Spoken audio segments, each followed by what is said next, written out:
Imagine you are one day walking and you feel a sudden tightness in your chest. Your first instinct naturally should be to rush to the emergency room or perhaps call an ambulance, but instead you hesitate.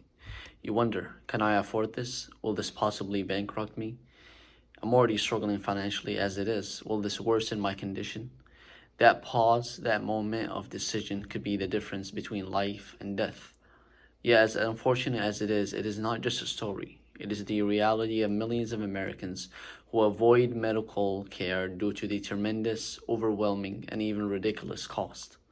I believe that it is truly a shame for this to happen in a country as wealthy as the United States.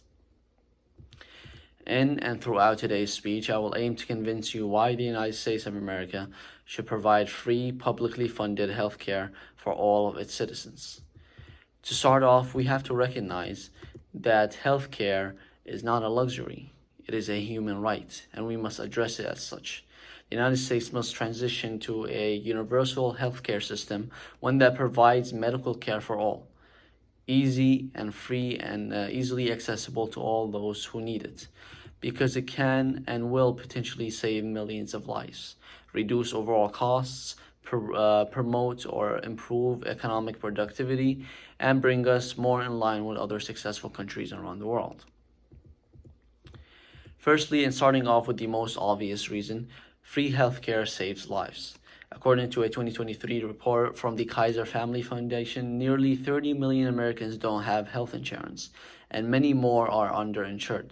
This means that they either don't go to the doctor at all or delay critical treatments. And why? Because of the cost.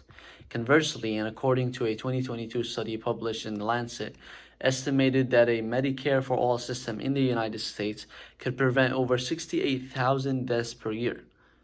To put things into perspective, that is the equivalent of saving a population of a small city every single year just by providing free medical care.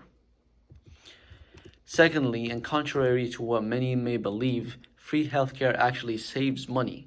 One of the biggest counter-arguments to free healthcare currently is its cost.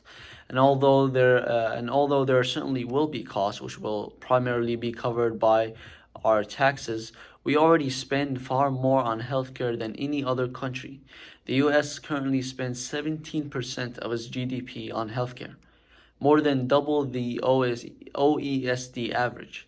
In contrast, countries like Germany and the UK, which offer free or heavily subsidized healthcare, spend between 9 and 11% of GDP while achieving better health outcomes.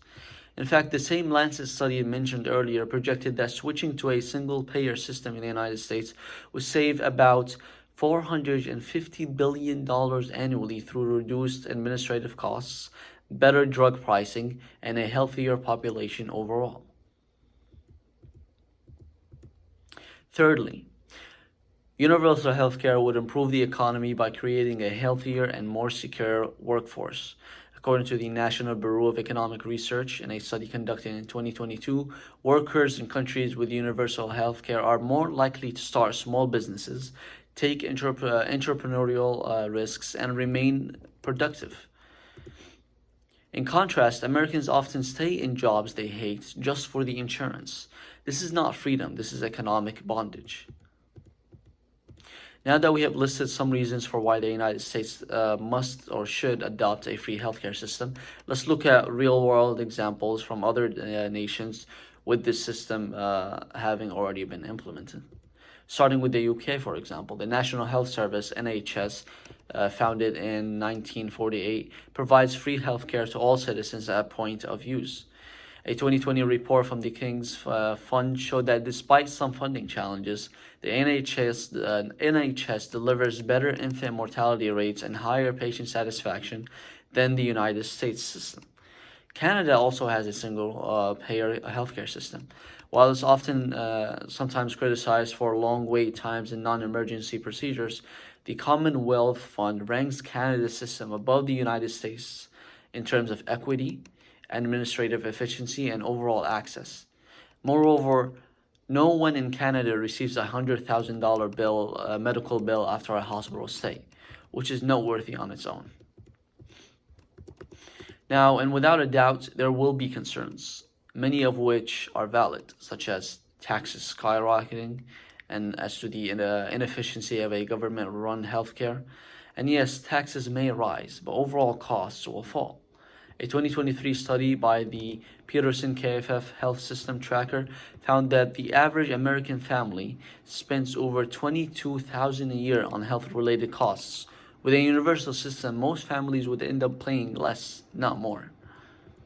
In conclusion, free healthcare for all is not a radical idea. It is a proven policy that works and has worked in most of the developed world. It saves lives, boosts the economy, and reflects our values of the world. It reflects our values of fairness, dignity, and compassion. People will often try to oppose this with claims about taxes or government overreach, but the truth is simple. We can afford to do it, but we can't afford not to do it. I urge you today not to just believe in this cause, but to advocate for it. To talk to your family, your friends, and your elected officials. Ask them why one of the wealthiest countries in the world doesn't guarantee its citizens the simple human right of free healthcare. Maybe then we can reach a point in which no one has to hesitate between getting urgent medical care and bankruptcy. Thank you.